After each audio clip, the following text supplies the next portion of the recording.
Hello everybody, welcome to Conroy's Kitchen. I'm your host, Todd Conroy. On today's episode, we're going to be cooking Mostaccioli. Yeah, that's good tasting. Wait, that's the box. Alright, for you folks that don't know what Mostaccioli is, it's a little bit like the risotto. You can put whatever you want into it to make it delicious. Alright, if you guys are ready to get started, I'm ready to get started. Let's go. As you can see, here's a full picture of the ingredients. Let's go over them. We're going to use a dash of olive oil. We're going to use a 67-ounce bottle of spaghetti sauce. So what I use is a 16-ounce box of Mostaccioli noodles. Treat Parmesan cheese as a spice. I do it through the whole process. Italian seasoning's the same way. Put in as much as you like. Keep tasting it. You can't go wrong with that. Unlike the other seasonings, you just want to use a pinch of thyme. With the garlic powder, you just want to put a couple shakes into it, or add as much as you like. You're going to want to put a dash of salt in your water before you put in the noodles. I like pepper, but you can put in as much as you like. Instead of making garlic bread, I like to use it to dip and taste my sauce. With your cheeses, you want to make sure that you have enough to layer your pan. With your sausage, you want to make sure you have 1 pound of it. Sometimes you're going to need a little extra, so make sure you have that on hand. So that's all the ingredients. Let's start cooking. Alright, so here's the equipment that I use. The front pan is going to be for your sauce. The back pan is going to be for your noodles. The third pan over there in the back is going to be for your meat. And then you're going to finish it up with the front dish. First, we're going to start out with the sauce, then we're going to empty the bottle into the pot. This is a messy process. You're going to want to have a dish to put your spoon on. Now we're going to add the seasonings, but add it to your desired taste.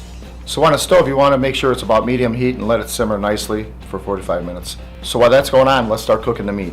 So we're turning the meat on a medium heat, give it a couple minutes, and then we're going to start chopping it up.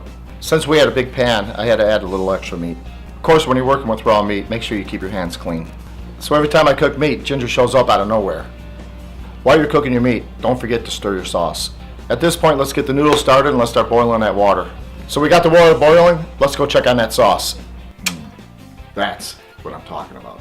Alright, now that the sauce is done, let's turn the heat down, cover it up, and let's focus on those noodles. So once you get the water boiling, you want to bring it down to about half. So to keep the noodles separated, let's add some olive oil. Let's add the noodles. Alright, let's strain the noodles. You can rinse them off if you want, but to me, it lowers the flavor. Alright, now that we have everything done, let's start building this dish. First layer, make a nice helping of sauce. Alright, the second layer, you want to make sure you cover it up with those noodles. The next layer is my favorite part. It's 6 pieces of pepper jack cheese. After that, more sauce. Alright, you want to add another layer of noodles. Alright, never mind. This is my favorite part. We get to add the meat. Add more sauce and then cover with cheese, baby. Alright, now that we just built this monster, let's put it in the oven for 45 minutes at 350 degrees. Now when you take it out of the oven, you want to make sure it's a little brown on top. Guys, you got to let it cool down a little bit before you serve it to your guests.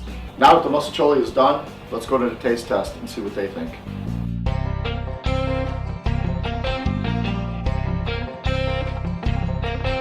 Gosh, Todd, it's really good.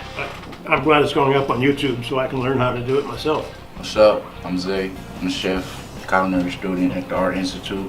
The food I'm eating, good consistency, the sauce is prepared well. I had this definitely in one of my restaurants. I can't even speak. I spend too much time eating this because it's that good. Love it. Everybody should make this dish. Wow, that was a huge success. Thank you very much for your support. Enjoy the recipe, and we'll see you next time.